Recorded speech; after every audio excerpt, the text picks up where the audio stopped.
So I just do want to welcome now everyone to the Writers Center's virtual craft chat series. This is an event where we talk a little bit more about how our guests wrote their books as opposed to what they wrote about. So it's a slight different twist on maybe what you're used to when you come to a literary event. My name is Zach Powers. I'm the Director of Communications at the Writers Center. I'm also a fiction writer and novelist, so that's why I'm the person in conversation with Priyanka today. So I do want to welcome real quickly Priyanka Champaneri to the Writers Center's virtual craft chat series. And I guess I'm just going to ask if do you have your book handy? I do. So if you could just read a brief excerpt from it, a few paragraphs is fine, just so our guests get a taste of what they're in store for when they get a copy of your book. I can definitely do that. Thank you, everybody, for hanging out with Zach and Amy and I today. Thank you, Zach and Amy and the Writers Center. And I want to give a shout out to this amazing magazine that I got a weekend ago, and especially Poet Lore. I read the poem this time around and my head exploded. It was so incredible. It was so freaking good. And there were two poems, actually. So I have a very short section I'm going to read from the book, and it's at the beginning. The book opens with a dead body that has kind of been discovered in the Ganga River in the city of Benares in India.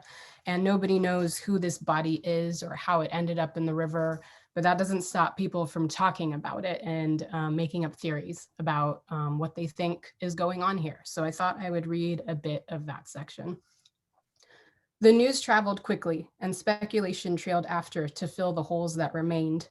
The note found in the dead man's pocket could have pointed to suicide, but the rope tied around the wrist suggested an accidental drowning. And what of the two boatmen who dragged the body back, who certainly could have been murderers? All the other boatmen at Lalita Ghat stuck up for the pair, except for Raman. Annoyed that his craft required exorcising and purification by priests, who insisted it would take an entire day and a hefty sum of rupees, Raman sat on the topmost steps of the ghat, cursing his luck and smoking beedi after mango-flavored beedi. The others sat around gossiping or shouted theories as they passed each other on trips up and down the river, all focused on one detail. They found a note, didn't they? Has anyone read it? A love letter, most probably, a priest called out from the middle of the ghat as he scratched his chest. Always a woman to blame, he added, to no one in particular as he labored up the stairs. That's more likely. Perhaps he had a curse on his head. Or he was looking for Yamraj. See how close he was to Magadha? Nonsense. He was drunk and fell over.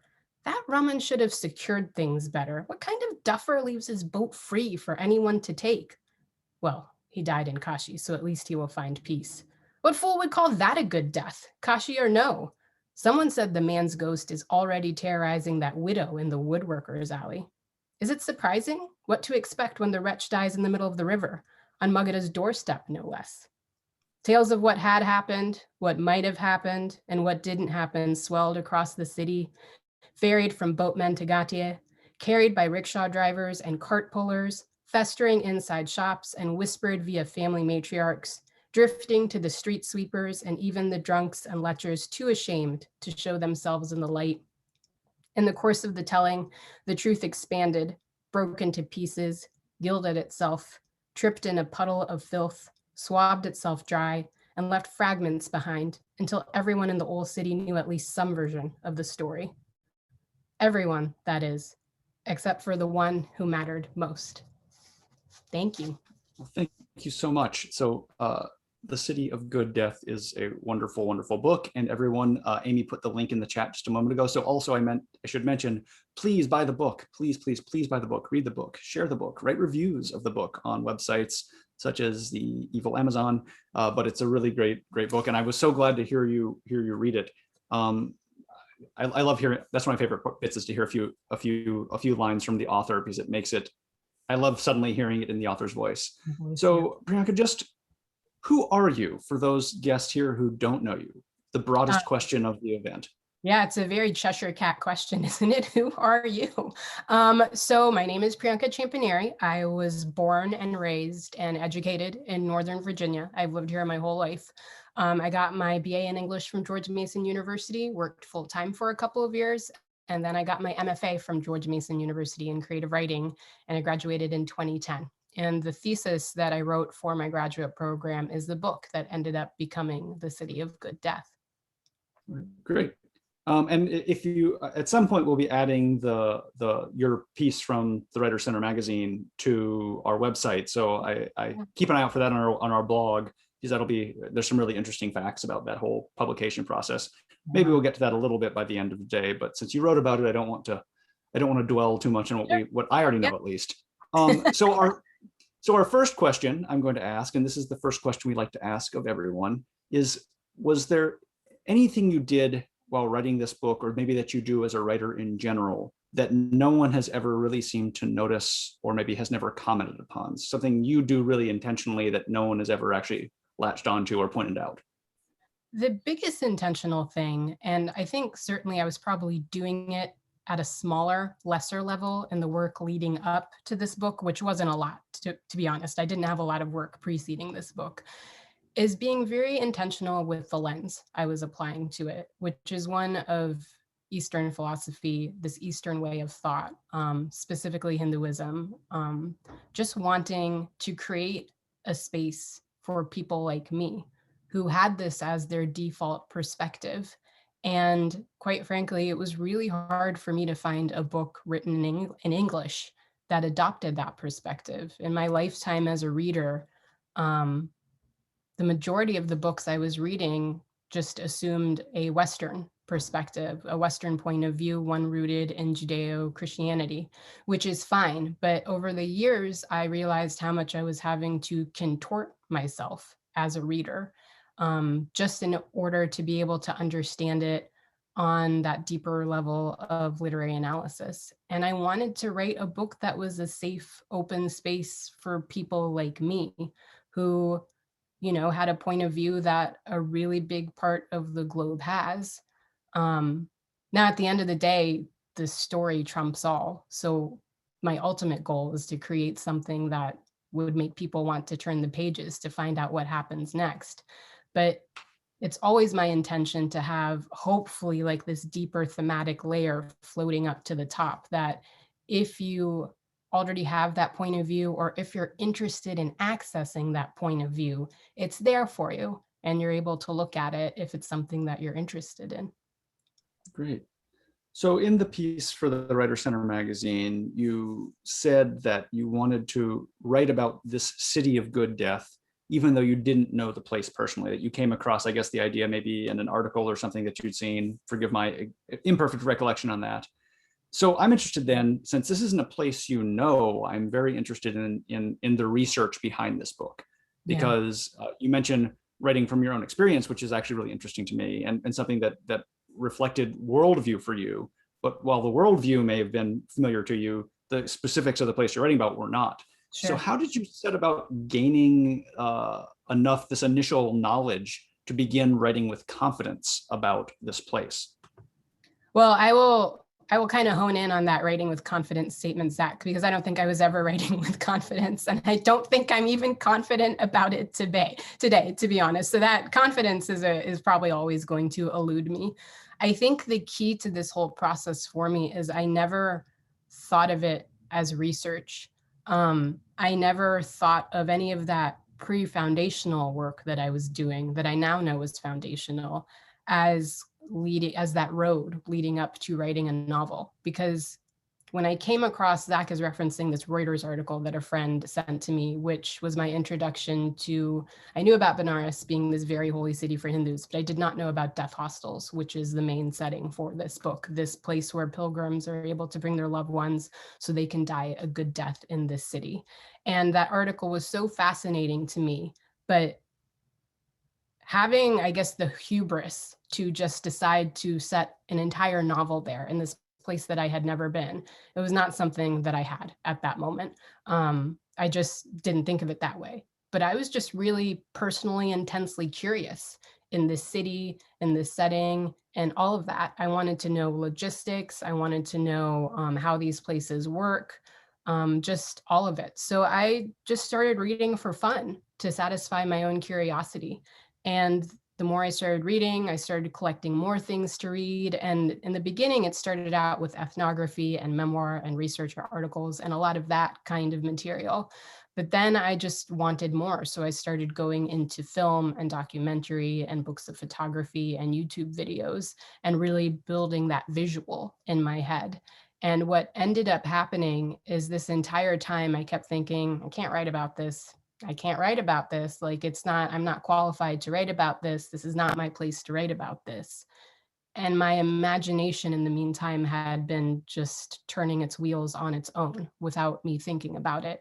So while I was reading at that tail end, stuff started to just come to me. That was part of this book, things about character, snippets of scene.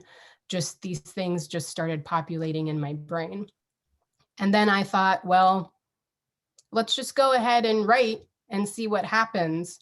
But I always assumed that at some point my lack of knowledge would just hit me, just like, you know, you're following train tracks and then it just comes to a chasm and they haven't finished building the track yet. I just assumed that that would happen. And I never actually got to that place because my imagination just managed to take over. So I had this bulk of stuff that I had learned. I had this rich life experience for this other part. And then any of the gaps that remained, I think my imagination just took hold of the wheel and just kind of went off on its own.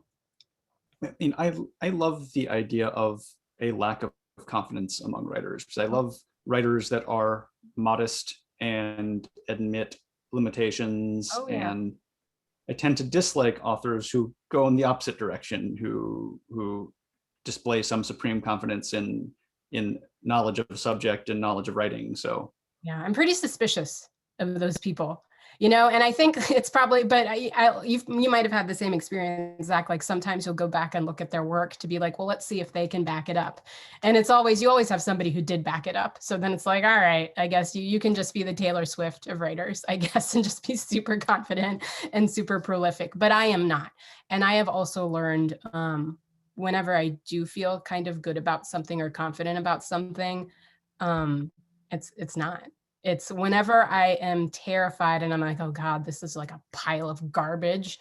I would go into my workshop in my graduate program and people would just have really nice things to say. And I'd be like, what just happened? But then whenever I would go in a workshop being like, I feel really good about this, then they'd be like, well, you got that wrong. You got all of that wrong. So it's just better to be humble in general, I guess. I think it's, so we're talked worldviews a little bit. I think there's some worldview there for me, at least, that I really just value people who are, there's a thoughtfulness factor. If you are willing to admit your own doubtfulness on the subject, or just any ability that you're displaying, that wins my confidence. That's how you win my confidence, is by displaying the fact that you're willing to doubt your own. So I had big questions and fears though, and I still do, about appropriation with this specifically, you know, and I think for anybody who is not from India, they hear that phrase from me and they think, well, you're Indian, so what are you appropriating? And, you know, in that is just simply a misunderstanding about how diverse and how large the country is. And within the states that it's divided up into, there are so many large differences in culture and language and in everything. So I don't know what an apt comparison is to make for somebody who's lived in the United States and only knows that. But that's the reason for all of the apprehension that I felt and the anxiety that I still feel, that I'm totally prepared for somebody from the city or intimately familiar with the city, if they read the book, to be like, well, you got everything wrong. I'm prepared for that. And I guess I'm just kind of waiting for that moment, essentially, just so I can apologize and be like, I'm sorry, I did the best I could. I mean, I think you did a wonderful job. I cannot speak to the accuracy or authenticity or whatever term you want to do, but I think it's the truth versus reality. I think you've at least gotten to truth, which is whether or not it's an accurate reflection. So yeah, that's such a lovely novel. Amy did post a question in the chat, and I do want to take that opportunity to mention that we welcome questions from the audience. Just type them into the chat window and I will keep up with those throughout the event and get to as many, if not all of those that get posted there as possible. So Amy was asking about the first question, how long was this process of sort of the idea stewing and growing and then finally turning into the project that we have before us? I think it was 3 to 4 years in between finding that article and actually starting a draft. It was another 5 to 6 years of getting a first draft to a point where I could start looking for an agent. And then it was another 3 years of submitting it around and doing that whole agenting. I mean, you know, a year to get an agent, 2 years of submitting it around, getting rejected by everybody in the United States, in the United Kingdom, and even in India. And then winning the prize in 2018. So I think it was a journey of about 10 to 11 years. Mhm. So I have one question following up on just the idea of research. And this is just a very practical question. How much research did you complete before you began putting any writing down? I know you maybe, before you really began writing this as a novel, because I know there was some bits and pieces written initially. And then when did you feel like was there a point when you felt like you had enough knowledge to actually start the deep writing process? Yeah. I think the way it, and again, I didn't really think of it as research while it was happening. But I guess it was maybe about a year, 2 years of just kind of fiddling around and reading things here or there, accessing resources here and there. Once I really got into the book, and that would have been once I started my last year of graduate school and I was working on it as my thesis, I didn't look at too many sources at all. I would only consult something if I had like a really specific question, like say, you know, the funeral rites, there's a scene with funeral rites and I needed to make sure that I got that whole process right. Then I might go back and look at something to double check. Or if I felt like, maybe like halfway point of the book or 3/4, and I felt like my visual well was running dry, then I might, Google images of Benares, of the streets or whatever, just to like refill and replenish that well again. Or look at photographs that I had taken during my various trips of India, just very like dusty lanes and like market stalls and that kind of thing in order to replenish.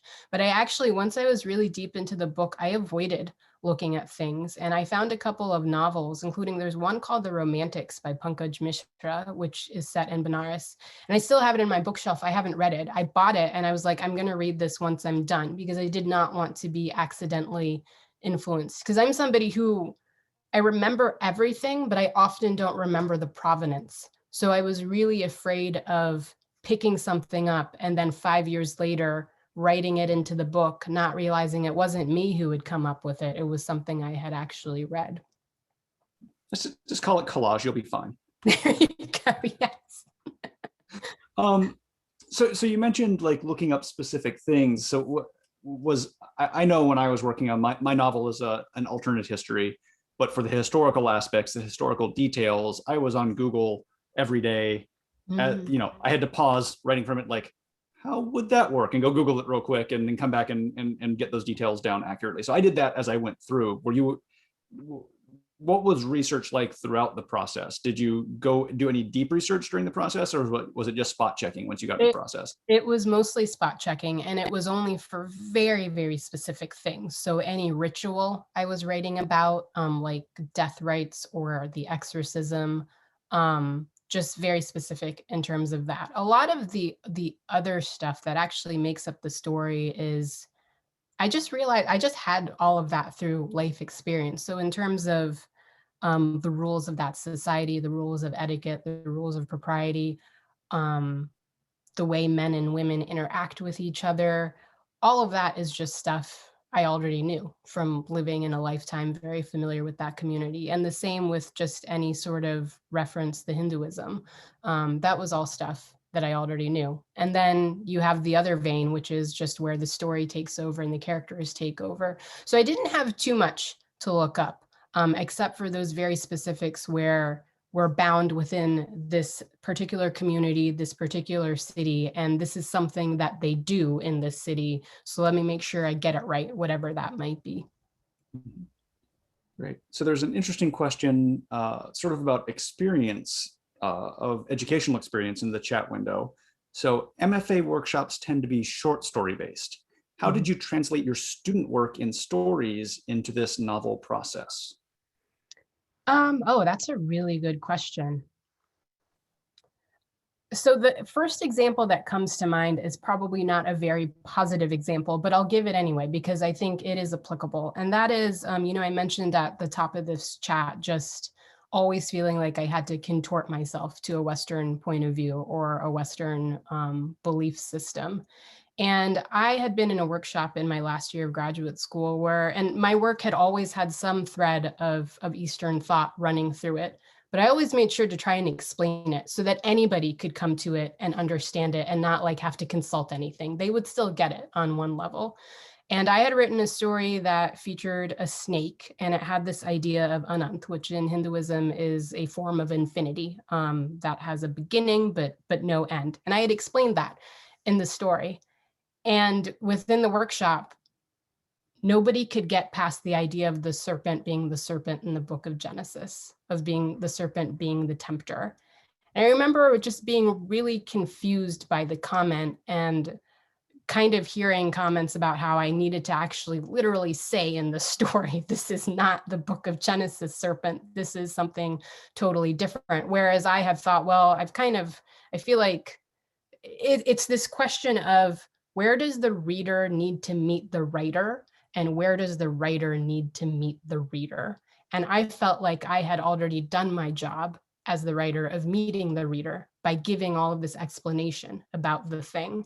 So that was a good lesson for me because in that moment, I was really confused. There was one student, to his credit, who actually stuck up for me and said, I think Priyanka is writing from a totally different point of view where you can't apply this lens to it. It wasn't until a couple of years later that I really thought about that incident and thought to myself, I'm not going to listen. I'm just going to continue to do what I am doing. And I'm just going to hope that there's somebody out there who does understand my lens and my perspective and is willing to come on this journey with me. Or that there are people out there who might not understand it, but are still open to it and curious enough and would like to learn about what this perspective is. So that was a short story that I had workshopped. So I would say that was probably a lesson that I took forward in writing this book. I think too, it's important to note that revision by committee isn't necessarily the goal of a writing workshop. And a group of people can altogether collectively come together to miss the point, to be on the absolute wrong boat in a discussion. So I think you were unfortunately a victim of one of those moments, but yeah. So we talked about research a little bit, but this also at the core of this novel, there's also a ghost story. I think that happens early enough that I've not spoiled anything. Yeah, so I'm interested in how the fantasy elements interact with the researched reality-based elements. So you have this deep research and it's matched by this vividly imagined supernatural world that co-inhabits the place that you're writing about. How for you do reality and fantasy interact? Well, I might throw a wrench in your question, Zach, because I don't think anything that happens in this book is something that is impossible within the reality that we live in. I do believe in the supernatural. I do believe in some sort of ghostly shade presence that can exist. Whether or not it might manifest itself in the same way that I show it manifesting is the question. But for me, adding that element was quite easy. One, because of already accepting it within my current reality, but also I grew up reading fairy tales. And I still love reading fairy tales. Like my favorite books as a child are that whole Rainbow Fairy book collection edited by Andrew Lang, the gray fairy book and the brown and the olive and et cetera, et cetera. And the great thing about those stories is this easy coexistence between the spectacular and the everyday. You have somebody going out on this journey and they meet like a magical bird in the forest who gives them these tools to, complete whatever they need to complete. And the person goes on their way, but you never find out, whoa, like, why is this bird magic? How did it get to be magic? Are there all these other magical birds? Like that's never even part of the story. It's just taken for granted that this is a thing that exists. And I just love that. Like any sort of possibility of having something happen that shows you that your reality is not quite what you thought thought it was, that those set rules that you had understood things to abide by um, are porous. They're, they're not entirely solid. So it's difficult for me to answer that question in terms of how, like, any intentionality that went behind it, because I think it was just really an easy space for me to slip into, because this sounds very X-Files-y, but I just want to believe so badly in the possibility of something else being out there, whether that be the supernatural or the fantastical or whatever. Now, that being said, part of your question was this idea of research commingling. No matter what I did, it had to work within the rules that I had created in this world. And so that was one of the reasons the ghost manifests itself in the way that it does in this particular room in this specific way. It couldn't, I really feel as a writer, you should be able to do anything you want in terms of inserting an element into the story. I could have had a dragon fly in through the open roof of the hostel if I wanted to, but I had to be able to back that up. You have to build a foundation for that to be able to work. So hopefully that's what happened, with this supernatural element.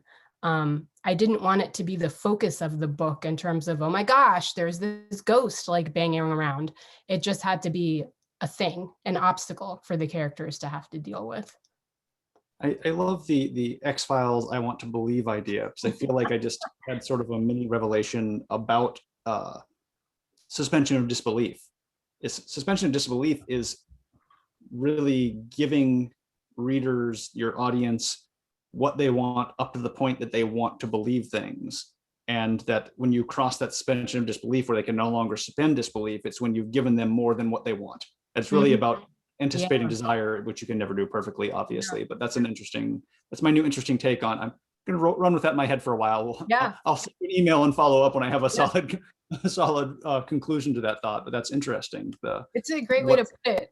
A really quick anecdote is I got to be like a first level judge for the Young Arts competition. And they had these high schoolers. So I was looking at high schoolers who had written short stories.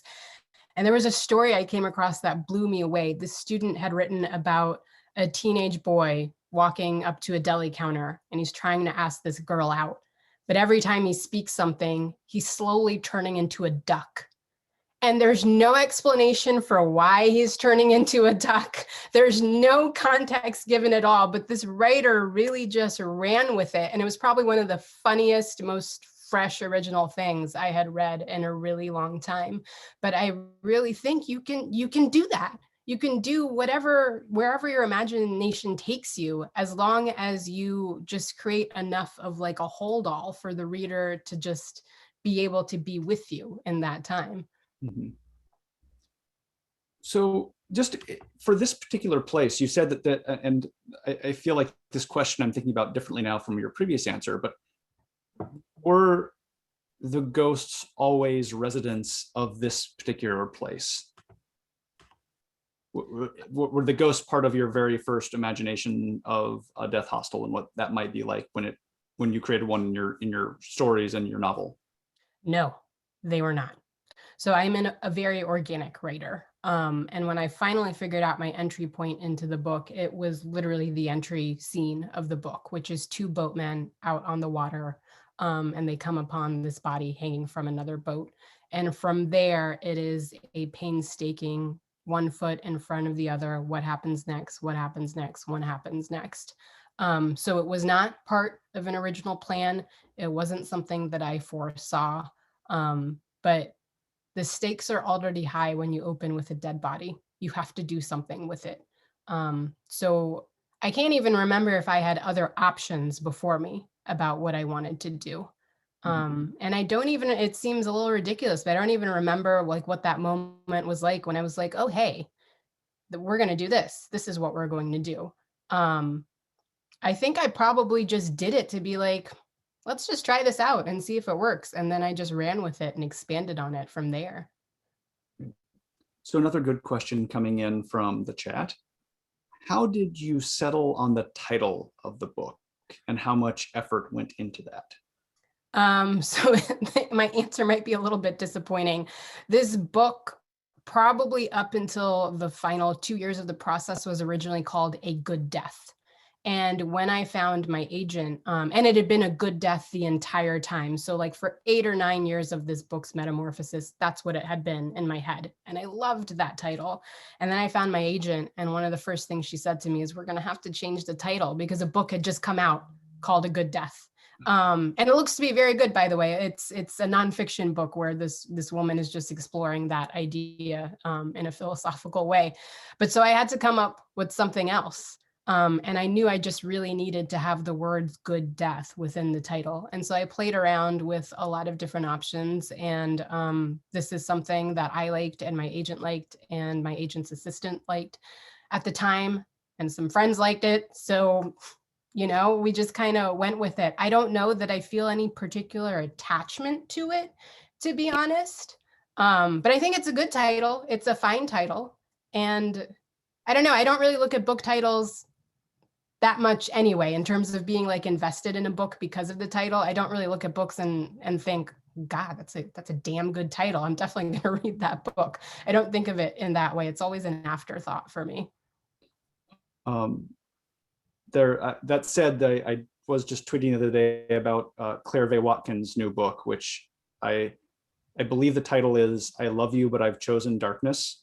And Nice. entirely based on the title. So occasionally someone nails a title. Yeah. Yeah.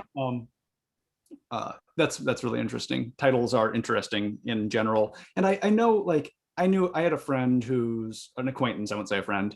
His novel was pitched and sold under the title Hum, H-U-M. And which is a really great title for a book for me. 3 letters. That can say, yeah. Lots of good graphics treatments. But the salespeople had trouble having booksellers understand what they were saying in early days. And so they changed the title based on the fact that a phone call, the word hum doesn't come through very clearly. So book titles are a weird part of the business. And sometimes, like, my novel title was from day one through publication, but they change pretty often. It's not unusual to get to a later phase and then come back at you, either an editor or the marketing department to fight you on a title. What did the book end up being instead of Hum? I can't remember because it was really generic. That's the other problem. Like, I remember the title it was supposed to be, and I've forgotten the title that it was changed to, because it was, I want to say maybe it was like something family. The word family was in it. I don't remember what the rest was. All right. Well, you know, but what's funny, when I sent you the essay, Zach, I think I told you, I don't have a title. I'm not good at that. Like, do whatever you want. And if you really need me to, I'll come up with something. Titles are always the very, very last thing that I do.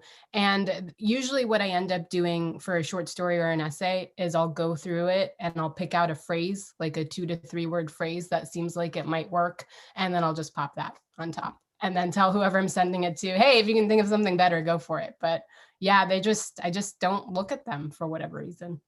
Yeah, I think there's a good lesson there. So I want to go to setting now. And because this novel is so connected to place. Yeah. And so we know that the setting is integral, but the idea of creating setting, because we know the city, but then your death hostel is a particular unique place within that city. So where does creating setting come into your process? And how do you turn the place you want to write about into the place that appears in your book?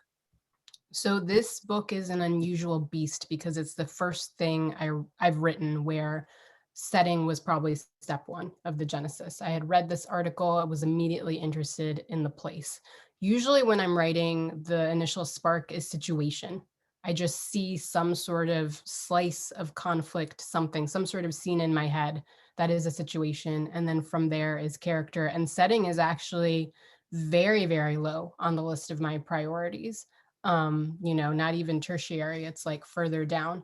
But with this book, because it's just so contingent on the place, it was really important.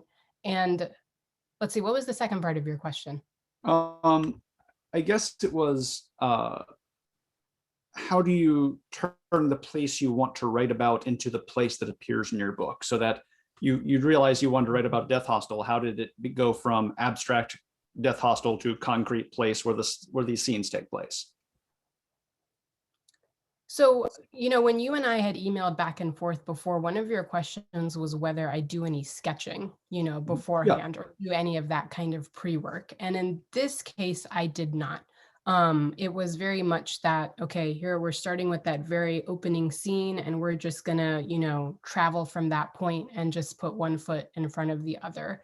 What I did find myself doing is when I got stuck with the main narrative, I would rely on setting, like I can't make the plot of this book move forward, but I can still be productive. I can, insert like where we are at the moment, or, what's happening at the moment. Setting actually was probably significantly longer in the initial draft of this book, maybe by 30-40%. There was a lot more setting in there that we ended up cutting out.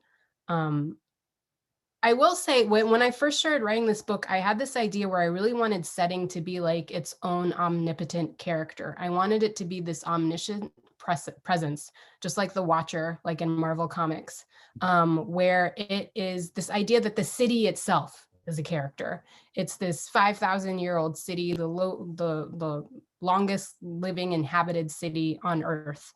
It's clearly seen a lot if it was its own being, and it's beyond caring about things, because when you're that old, why would you care about an individual person's life?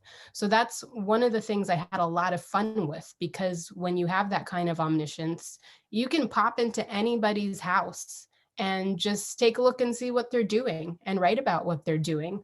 You can see inside their head and see what they're thinking at any given moment. So that was definitely something I was really intentional about when I started writing the book. And just the idea of the city as its own living thing. And through editing, I think a lot of that got edited out, which is fine. It needed to. Otherwise, this book would just be like 50% setting and then what the actual plot was happening.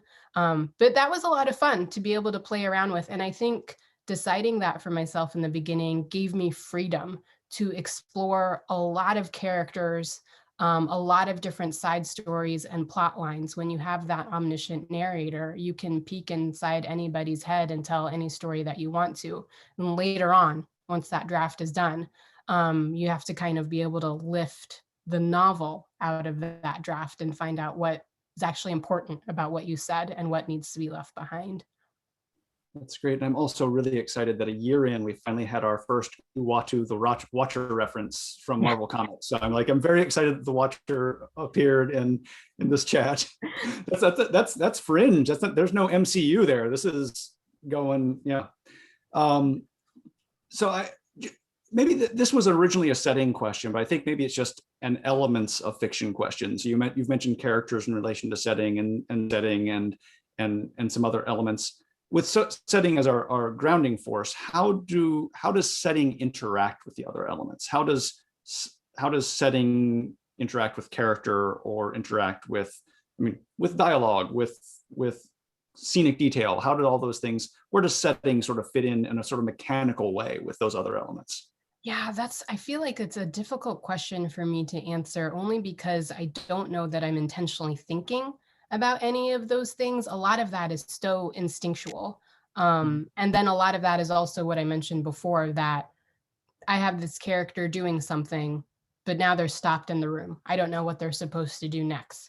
Well, let's describe the room around them. Let's just go ahead and put that in there and think about where they are at. Um, I would also put what's happening in the weather as part of the setting, because the idea of the monsoon is pretty important in this book in terms of the events that happen. So that directly affected character and affected plot. Um, I think it's also a difficult question for me to answer, Zach, because I mentioned before, in the work I had written prior to this, setting really wasn't something I considered at all. Like, very much like a title, I might throw it in later, like, especially if it was something set in the United States, like, who cares what city we're in or whatever. It really didn't play a central role in the plot at all. Um, with this, perhaps because I treated it like an omniscient character, then it became a balance of not really thinking of it as setting interacting with all of your characters in your plot. If setting is a character, then you've got this roster of characters and you have to make sure everybody gets an equal amount of time, and therefore setting also gets its own equal amount of time. I think that's probably how I thought of it to begin with. Mhm. A question I really love from the chat here. Did the arc of a character ever go somewhere you didn't expect? Did a character ever surprise you? And if it did, how did you handle that surprise? All of them surprised me all of the time because I don't know where I'm going with the story. I don't know what the plot is. I don't know what's happening. Uh, that's probably a good general life mantra. I don't know what's happening. But I think that was the thrilling part of the writing process for me, is where I would be stuck.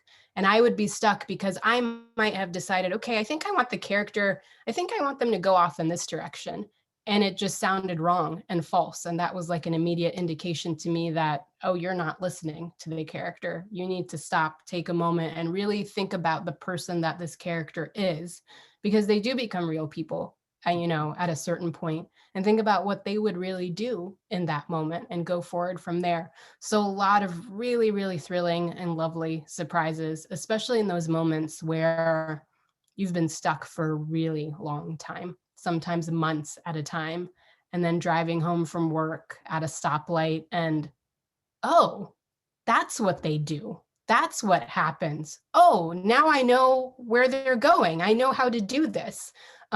Those kind of moments, the light bulb moments, the epiphany moments, I think that really does balance that misery of just kind of clawing your way through the dark for so long when you are stuck. I know that I pretty much figure out my characters as I write. I don't like do any character Bibles or anything like that. How about, is that your process as well, or do you do any preliminary work? No, I think that probably is my process. And what that means for me is the deeper I get into the draft, or even after I finished a full draft and then I am revising afterwards, I might not really know who that person is until subsequent drafts. And once you figure out who they are, you have to go back and reassess what they did in the beginning of your writing, because it might not align with who you finally discovered them to be at that moment. Um, which can be really disheartening. You end up having to throw out a lot of pages sometimes that you are really proud of or that you really enjoyed. But it's just also just a lot of fun when you do it. I think the moments of surprise are what ultimately keep me going, is when you didn't see anything coming, just like that feeling of you're not the one writing, but just the words are appearing on the page essentially. And you get to be a party to that. I mean, it's such a position of privilege.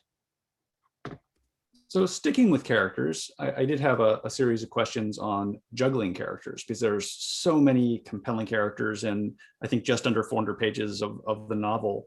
How are you able, and I was impressed because they are all unique individuals, especially knowing that you didn't plan this in advance, you didn't make notes to make sure they were unique. How are you able to make them all so individual and memorable? How does that arise? Is that gut instinct? Is that the revision process, or something else? I think it's probably a combination of the two. And revision is definitely a big part of it, because initially this book probably had a third to half more characters and more side stories. And a lot of that revision process might have been taking 2 or 3 characters and then condensing them into one character, and combining plot lines in that way. In terms of making them real people, again, I don't know how to answer that question, because I don't know if I have any sort of intention behind doing it. It's kind of like, well, who has showed up to the scene and how are they going to react? And then you just get to know them from there. And sometimes, especially, I really enjoy those side characters where you get like a little snippet of what's happening in their life. You might not get like a full 3-dimensional picture of who they are, but in a way that's also freeing, because it's like, well, the reader doesn't need to know everything about this person's life, but they do need to know this like little snippet. And so then that's a lot of fun. That takes the pressure off of feeling like I have to present this person in entirety. But it can also be really difficult. Some characters are very easy, like Shoba was so easy to slip into. I didn't have to think about her at all. If I was writing a scene where she showed up, I just had to follow her, and that was it. And the same with the district police officer, Booth, was exactly the same way. Pramesh, the main character, was very difficult because he is so guarded. Like that's like the core of his character, is that he's intensely guarded. But the problem is he was so guarded that even I like was having a lot of trouble figuring him out.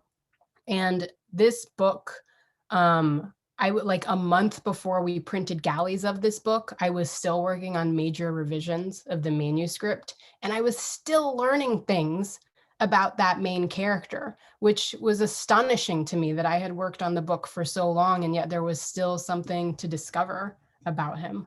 Yeah.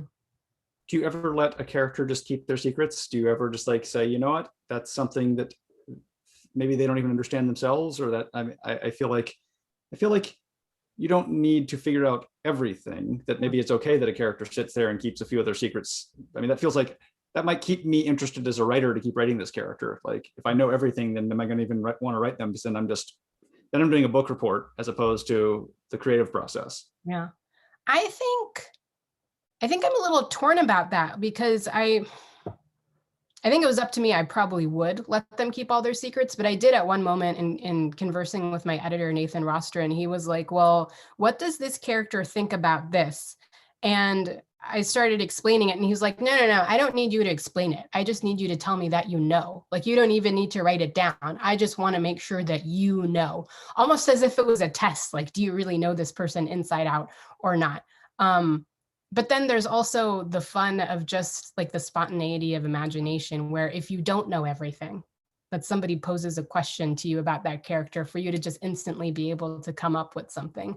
I think that's the important part, where if somebody does, you don't have to know absolutely everything, but if somebody poses a question, well, what is this guy's deal here? You don't have to vocally answer, but you at least should have some sort of answer in your head of what that character would be doing or what happened in their past to be able to justify that. That's great. And also you mentioned in the previous answers, side characters, and I am 100% team side character. Those are my favorite characters to write. They're my favorite characters to read. I feel like Shakespeare invented the great side character. Like people just pop in and do something awesome and leave, and like, who was that? Yeah. I love those. Those are my favorite characters. That's my goal. I want to be a side character, Zach. I mean, I don't need to be a protagonist. No.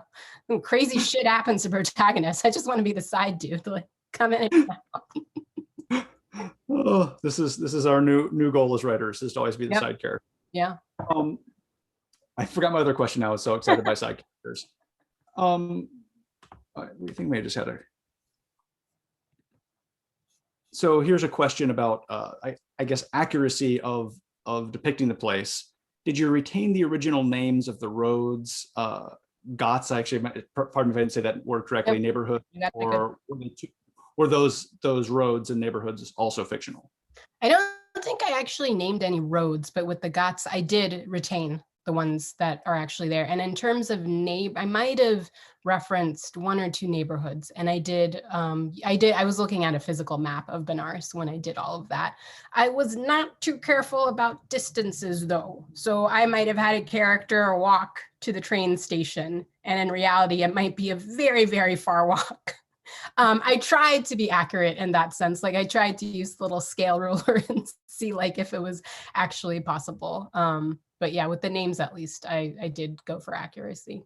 That actually reminded me of the question I forgot, because I feel like one of the joys of fiction is convenience. Like occasionally as a fiction writer, because I don't need absolute accuracy, I can cheat. I think of like in filming where when they switch angles, sometimes they move a lamp a little bit to make, it's not where the lamp was in the previous shot, but no one notices because they just moved a little bit to make the other shot, the reverse angle shot, better. I also was wondering if when you were combining characters, you said you combined some into single characters.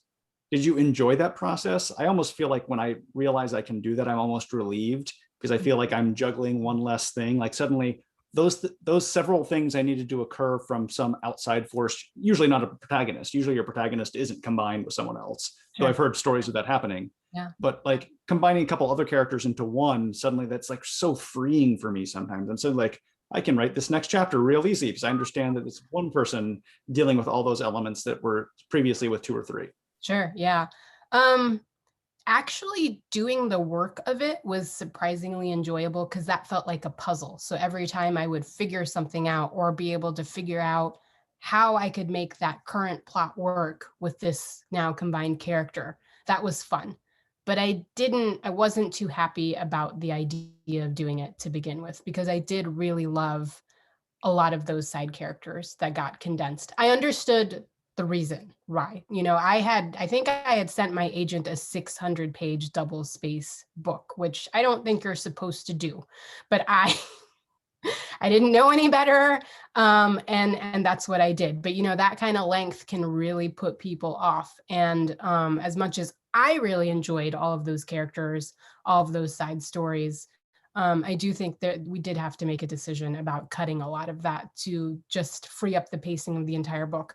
But I was sad about having to do a lot of that, because I think originally this book had a much better balance with the humor. I think right now, if you read it, it's not gloomy, but it can be somber. Like, I think it tips the scale more in terms of being somber. And it used to be all of the humor was in the side stories and in those side characters. So in having to cut and condense, a lot of that humor also unfortunately went on the cutting room floor. And that was one of the reasons I was bummed about it, even though the book is so much better for having done that work. It's just tighter and cleaner. Mhm. So what is your last character question, what's your number one goal when crafting a character? What are you really hoping a character is or does, or how they're received?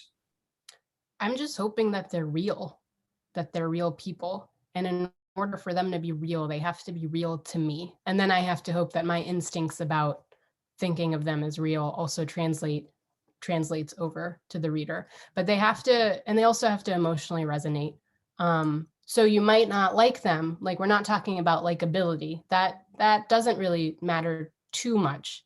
Although personally, it is nice if I like that main character, because it makes the writing a bit better. But you have to have a couple of moments with them where you just feel sympathy for them and you can empathize with them. I think that's probably the number one thing, where something happens and you really feel for them in that moment. And I think when you have that, when you can feel that, that's a good indication that they are real. Great. So I think we're about near the end now. So I do want to ask our final question that we also ask of all our guests. Can you please share one piece of advice for a writer just starting out on a novel? Keep your head down, look neither right nor left, block out all of that noise, and just keep going. Just take it a day at a time and just keep going. And I have a thing printed out and put up on my writing wall, which is, not everything will be okay, but some things will. And I think that's also a pretty good thing to keep in mind for your book. You're going to have some days where nothing is working and not everything is okay at all. But you just have to keep going and have faith that some things will eventually click and that you'll get there. But there's a lot of noise out there. There's a lot of people out there who aren't going to be in your fan club, or just, the world, frankly, isn't waiting for anybody's writing. But the important thing is, you should be waiting for your own writing. You should be the reason that you are writing. So yeah, I guess that's what I would say. Well, Priyanka, thank you so much for joining us today. I want to again encourage everyone to buy a copy of The City of Good Death. It's a remarkable novel. I also got to listen to the audiobook, by the way, because I had this unlimited drive. So I lost 8 hours of my reading time before the event. So it's a really great audiobook too. Like the reader is fantastic.